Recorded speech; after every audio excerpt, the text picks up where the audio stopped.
Got my helper working for me today. So it's kind of nice to have a helping hand once in a while. This is pretty self-explanatory, so I won't go into it. But anyways, pulling the door off. Found some kind of nasties inside. The channel that the glass runs in was completely rotted out, and the glass was just flopping in there. Found these bits. Here's part of the metal piece channel. See how rotted it is? Well, I mean, it broke off, so it's completely disintegrated. But anyways, bit of a can of worms. So the door is gonna come off right now. Got the door off the old Plymouth, and I do have some issues. Excuse my finger. So, of course, the outer skin is all rotted out along the bottom here. As you can see, the inner structure is pretty crusty. That's the factory weep hole there, factory weep hole there. Actually, maybe that's a factory hole to attach the weather strip. That's the weep hole. That was, well, that is a weep hole. It's just slightly enlarged. And thin over here. And the bad news was I was kind of disappointed about is rusty all the way up to here. That's really the only spot I've been beaten on this. It was all kind of scaly in here, like scale stuck in the hem, I guess you want to call it. So I just went along here with a hammer and tapped it, and all that stuff came out. So I don't really want to take this apart. I'm just going to weld the patch in this area. It's not in the budget. Just going to cut it about there.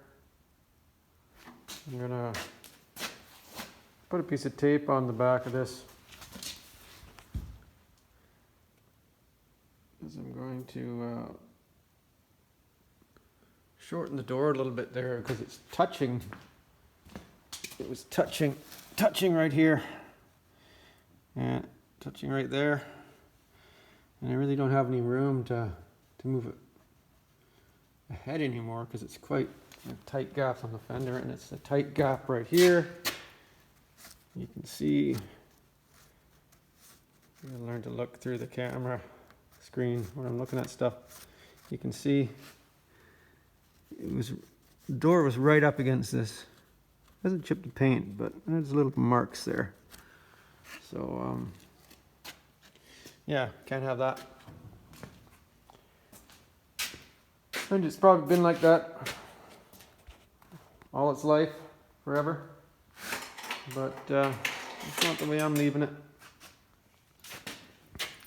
Okay, what I'm going to do first here is I'm going to decide how far up I want to take this.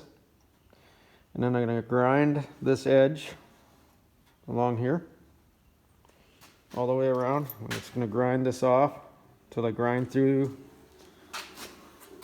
the metal. And then this piece that's folded over here, you can see that piece is folded over. I'll be able to pull that off. It might be spot welded in a few spots here, and I'll just grind through those as well. So then that'll leave just the outer skin attached to the whole door skin, of course. Just it'll be all free from the inner structure here. And then I'm going to cut out the rusted portion of the inner. Then I'll make a new piece using some of this equipment that I've set up here. I've got a shrinker and a bead roller there, that I'm going to use to put this. I think I'm going to use to put this step in. There's a step, comes down 90 degrees more or less, comes out about 1/2 inch. There's a step there, about a 1/4 inch step, and then there's another 1/2 inch or so of material for the door skin to fold onto. So I'm going to try and make that step with the bead roller. I don't have any step dies, but I got a skateboard wheel on there, and I think I've done that before. Or just roll it from both sides, and it ends up with you end up with that step. So get to grinding.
This is why cars rust out. See all this stuff? Actually, I think some of this is Bondo, but this stuff here, see this stuff? That is like, it's almost like cement. That's stuff that's settled in the bottom of this door and just, you know, I don't know. Maybe this is something somebody put in there. I don't know. But whatever it is, just a fine, it goes down into powder. So I think it's just dust over the years, fine sediment that's settled in the bottom of this door. And look at that stuff. Just sitting down there, soaking up moisture and rotting it out. You can see this is where this piece here was. That piece there, that was laying right on here. So see, it's about a ½ inch wide. And right above that, there's a line where all that stuff settled. And right along that line is where it's all perforated to the outside of the door skin. So, I mean, if you, obviously having it painted, there probably was never any paint on this surface here and this surface here as well. When this car was built back in 1950, rust proofing wasn't a big thing. So they would have assembled these two pieces together, the inner and the outer skin, and then blew a little paint on it. So this area wouldn't have got painted. So it's really surprising that there isn't more rust down in this part, like right in the bottom. But I guess, you know, junk wasn't getting down there. So anyways, I'm not going to go too much into the science of corrosion because I don't really understand it either. So it's all due mainly to this junk. There's probably road salt and everything in there. Anyway, on with it. You see this, I call it coal tar. I'm pretty sure that's what it is. There's just some cheap way of undercoating things back in the day. And I guess they sprayed some on the inside of this door skin to kind of keep it from sounding so hollow. But anyways, I scraped quite a bit of this off. And look at that, it was right here. And it's all rusty underneath. This is the only spot that kind of sounds about a square foot where it's not rusting underneath. There's some rust. See the edge of that?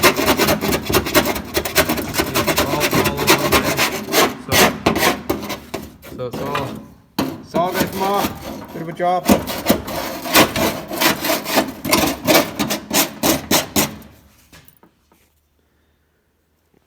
All right, I got all that tar scraped out of there. Tipped the door up and dumped it on the ground. Look at it all. A lot of garbage. Got this cut off. Of course, I did that before I scraped the tar out. Now I'm going to go ahead and with this piece of tin here. It's already got a nice break in it for this 90°. So I'll cut a chunk to fit from that. What else can I say? I think this is going to go fairly quickly. And I'm keeping all this stuff in a bucket.